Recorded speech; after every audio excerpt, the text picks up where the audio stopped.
Hey, team, welcome back, man. We're going to talk about some of the questions from last month's promotion board. So these are some actual real questions. I didn't ask these were asked from the board panel. And I just took a selection few down, made some notes, and I wanted to bring it to your table and have some conversation and talking about it. And we'll see where this thing goes.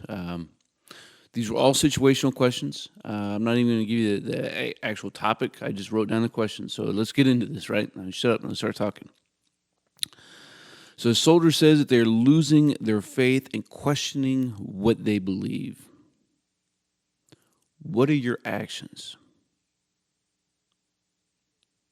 So really, I think what we're kind of getting into here from this board member is: are you willing and ready to engage in some hard conversations?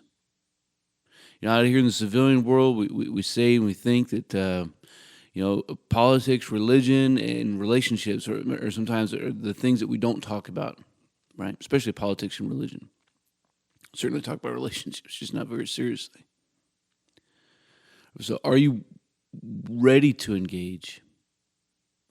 Do you have some life experience to help somebody through something? Or are you the kind to just point somebody to somebody else, to a professional, right? If your go-to answer is military one source, man, you need to keep applying yourself.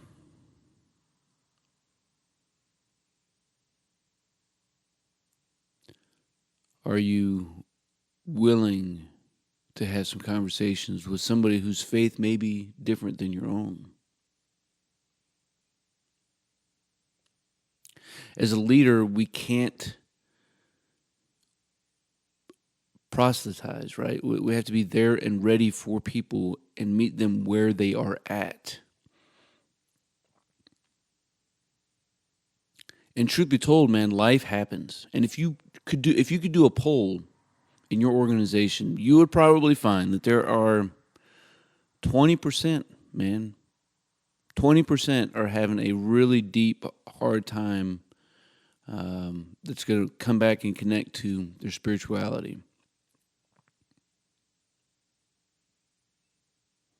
Maybe even more. So I think we need to be ready to and willing to have these conversations. So what do, man? You use some active listening, right? And just engage in a conversation, right? Talk about their past. Talk about their upbringing. How do they get to where they're at now? What are they doing to actively live their faith?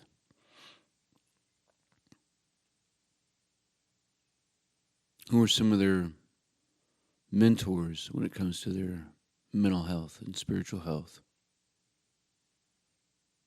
All kinds of ways that we can get them to open up. And ultimately, I think once people start talking, and that's one of the beauty things of this, you don't have to be there and ready to fix a problem. You just need to be there and ready to listen and to be present with your troopers. In the process of talking, a lot of times, folks will process things to such a degree that they're going to find the way forward.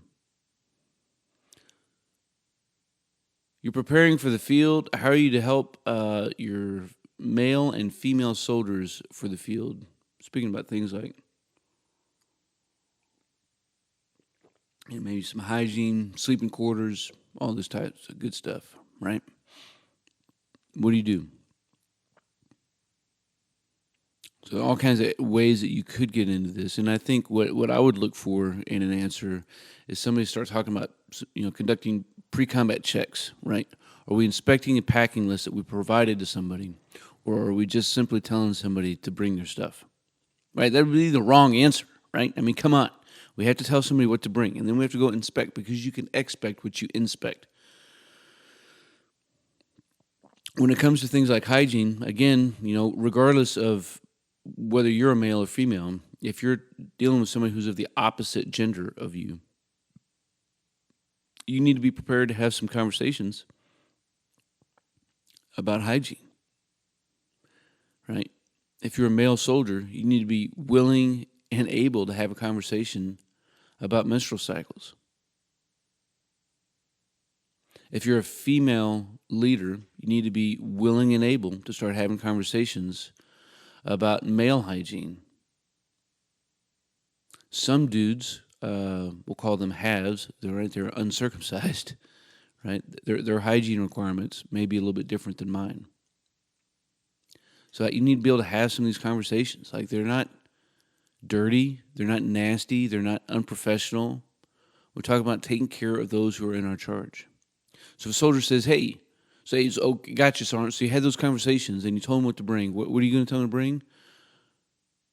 Bar soap and a washcloth? Okay. Where are they going to wash? Oh, you're going to bring a tent? A pop-up tent? Whatever? You're going to set up a tent with some pallets or whatever? Okay. Got you. What are you going to do then, Sergeant? What are you going to do about this, Sergeant? You got to be ready for all these conversations, right? And these quick snap-off questions.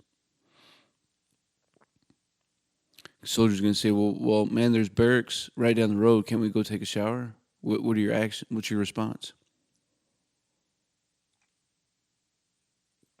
Is your response to sneak off and go take one? Be clean and cool while the rest of your team is nasty and dirty? So you have a PT stud who receives honors as the soldier of the quarter. Shortly after, they go out and they receive a DUI. Now you're standing up in front of the battalion commander, who has a zero tolerance policy, and he asks you, Sergeant, what are your recommendations? What are you going to say? So I tell you what most people say in times like this. Well, sir, ma'am, he's just such a good soldier. Once we say things like that, everything kind of shifts and not in the direction that we were hoping for. What we're trying to do, I think, is speak on behalf of who we know this person to be. And that's not wrong. But when we start saying that somebody who violates an article of the Uniform Code of Military Justice is a good soldier, I think we need to be cautious. And it doesn't mean that they're a bad soldier.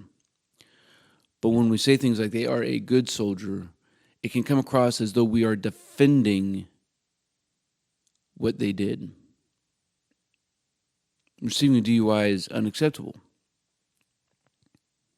We need to be able to trust the integrity of our service members, that even when they are off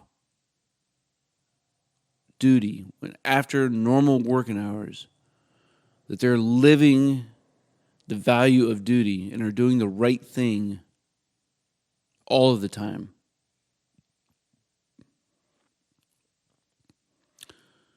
So what you could say is whatever the standard norm has been in the past for your organization, and odds are you're not going to get Article 15 for DUI. You're going to let the court take care of it.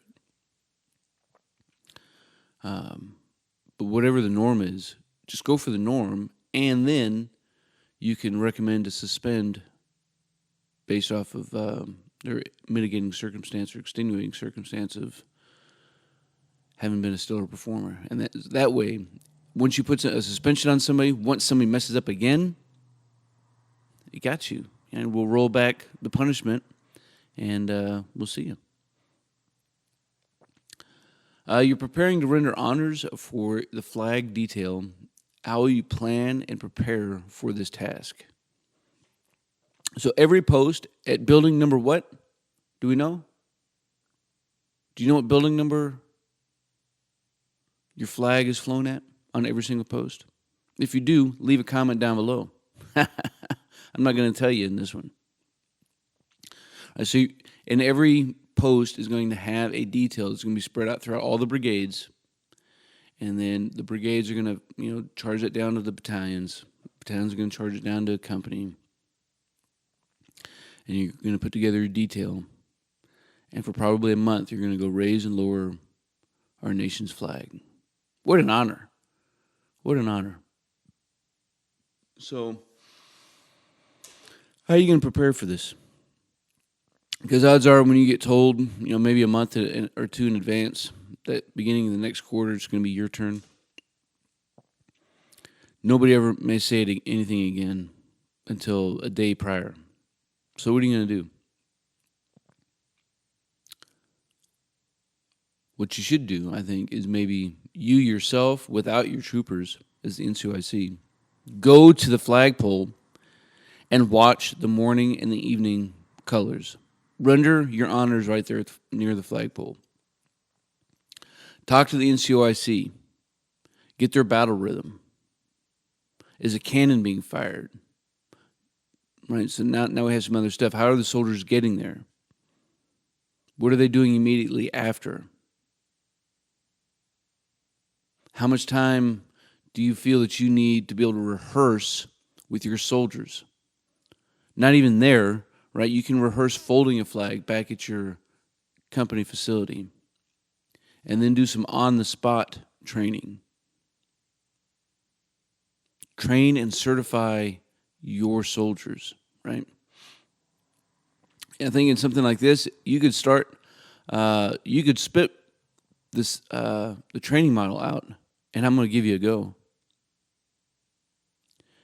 So a soldier wants to put in a warrant packet, but their GT score is only 95. What are your actions?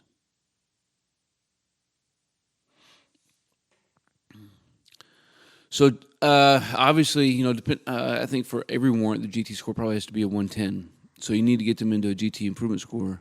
You need to know where that course is taken at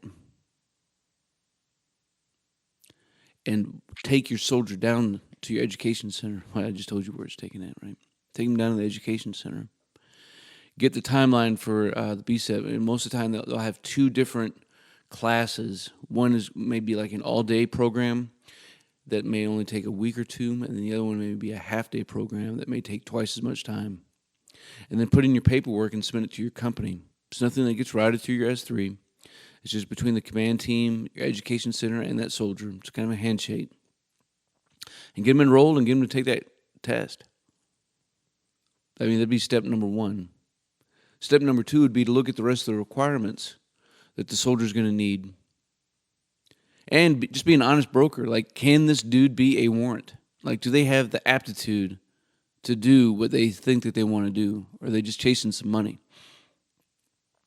If you don't have the aptitude, then you can continue to encourage the soldier to get someplace, but don't overpromise and be like, oh, yeah, man, you can be an outstanding warrant. Be an honest broker. Like, dude, if this is what you want to do, this is what you need to start working on.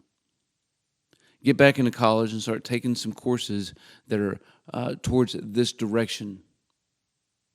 And maybe we can get you there, right?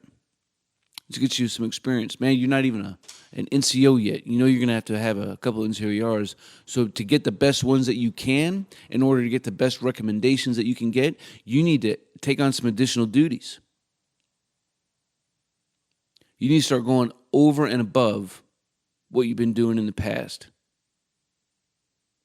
Hey, man, that's all I had from that last board. Of course, we asked a lot more questions, but obviously in the board, I'm asking questions as well.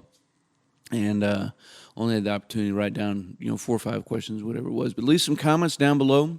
Let me know what you think about the conversation and the dialogue. We'll keep this conversation rolling.